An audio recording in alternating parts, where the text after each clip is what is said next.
Hi guys, Alice Taylor here in the swing studio down at St Anne's Old Links, and we've got a very special little golf ball.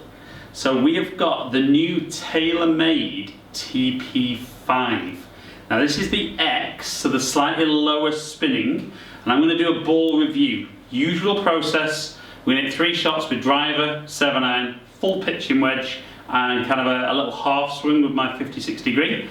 We're going to talk to you a little bit about how the ball kind of feels, and we're going to look at some numbers to see how it performs. But first off, we're going to go driver. So GC2, so completely controlled environment, and certainly for me, as we go through the different clubs, I don't see a massive difference with driver, and the big key is going to be how I strike it. But like I said, we're going to hit 3 shots first off with driver, see how it performs.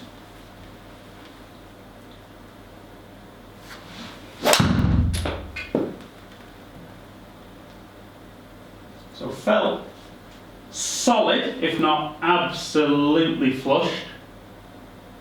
293.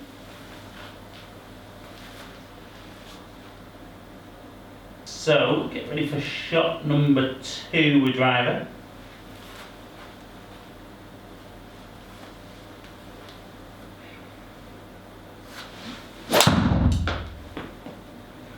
I'm turning over a little bit out of toe, so I don't think that'll have enough spin. Only got out 263. Okay, so here we go. Shot number 3 with the TPX.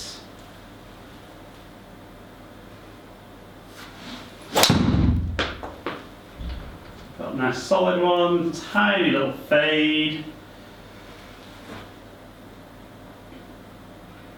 Okay, just under 290.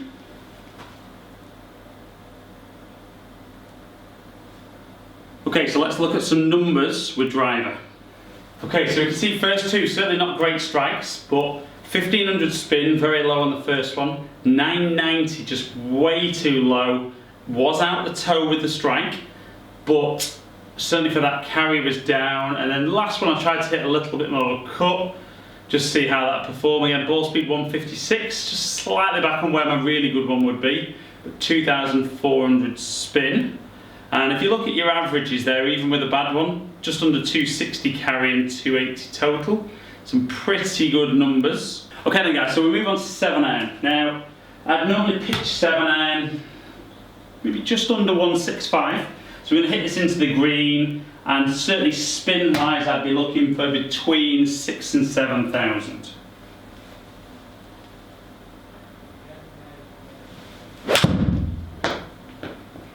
A lovely strike.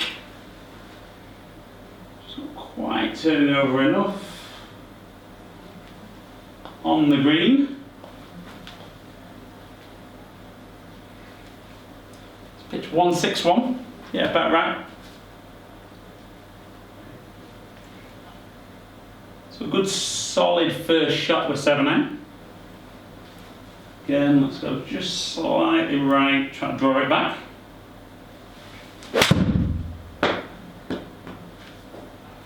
Here it comes.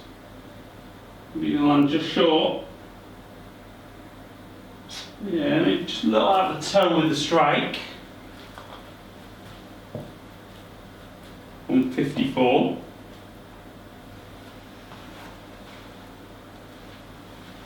And let's go one final one with 7-iron.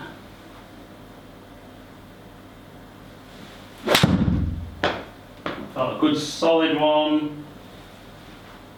It's all over it. Oh yes, please.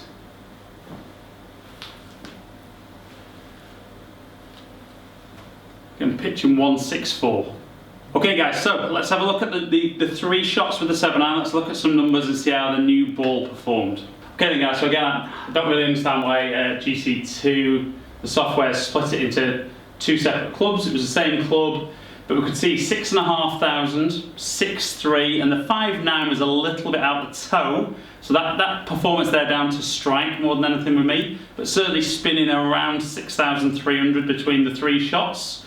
would be really, really good. And that average carry is still going to be around that kind of 160. But yeah, just what I'd be looking for from a 7-iron. Okay then guys, so we've seen driver and 7-iron. Very much what I'd be looking for. Maybe a little low on the spin with driver. Probably more down to me. But I think the more of these tests I'm doing, I'm seeing very similar kind of things with driver, 7-iron. But it's when we're getting into kind of the full wedge and the pitch shot that I think we're really seeing the benefit in the premium balls. And this is where we're kind of really going to start seeing anything different from premium ball one to another. So I'm going to hit full pitching wedge, 3 shots, 119 yards, so about 120 will be round about where I'd normally hit wedge. And again, between 9,000 and 10,000 backspin. So, off we go. Good solid strike. Yeah, pitched it just over 120. Okay then, let's go shot number 2.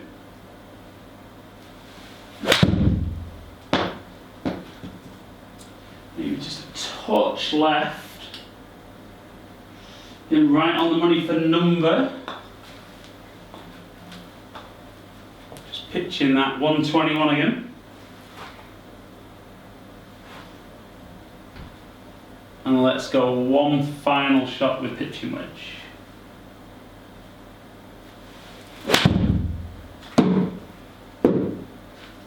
And just right at the flag. Not quite turning over, but nice and consistent.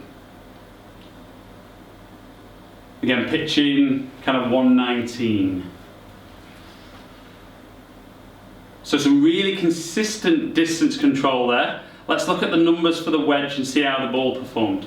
So again, randomly, not loving the software today, but certainly average carry around about that 120. Spinning kind of just over 9,200 if we put all 3 together. So yeah, kind of round about where I'd be looking for, and that gives me the kind of control that I'd be looking for with a pitching wedge.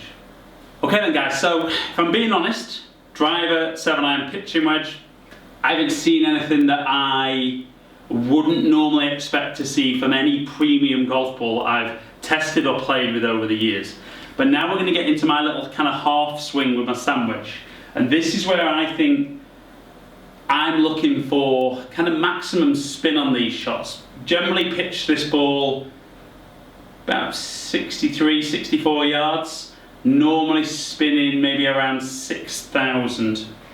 Maybe a little bit lower if I don't carry it as much, a little bit more if I carry it a bit further. But a little half swing, we're going to hit the 3 shots again, and let's see how close I can hit it and how much control we've got. Felt lovely and soft off the face. Really stopped quickly on the green, and we can see as that one pops in, 68 that carried. Okay, shot number 2. Have to do well to hit it closer than that one.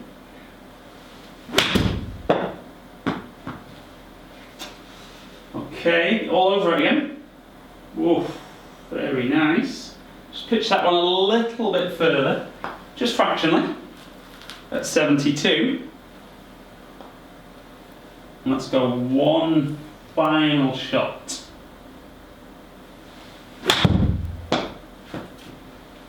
And all over it. Oh, it's hit the flag. So it's not spinning back that much, that's just because that's pitched on the flag. Great if that was backspin. Okay then, so some really good results on kind of distance control, but let's look at actually how the golf ball performed, even though the second shot wasn't quite as good a strike. So again, I'm going to need some product training with the software. So the first and the third shot, I mean, they're going to spin a little bit more because I've hit it a fraction further, therefore there's a little bit more speed, but just a phenomenal amount of spin at kind of 8,700. Interestingly though, you look at how the number drops off to 5,300 with the second shot, and that's just completely down to me striking the ball differently. But yes, I mean a massive amount of spin, particularly with the model that in theory shouldn't spin quite as much. Okay then guys, so first reaction to the Taylormade Tp5. like I said during the video, I mean, for me, when I'm watching how a premium ball performs off driver, off 7-iron, off full pitching wedge, I'll be honest, I'm not really seeing a massive difference ball to ball.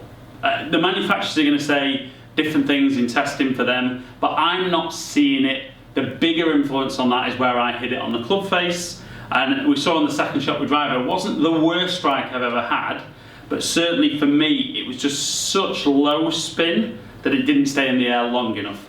But certainly when you're getting into that short pitches, those little half swings, wow, really get some spin out of that ball. And you know, that's definitely something that while I'm trying new golf balls, definitely something worth considering for me.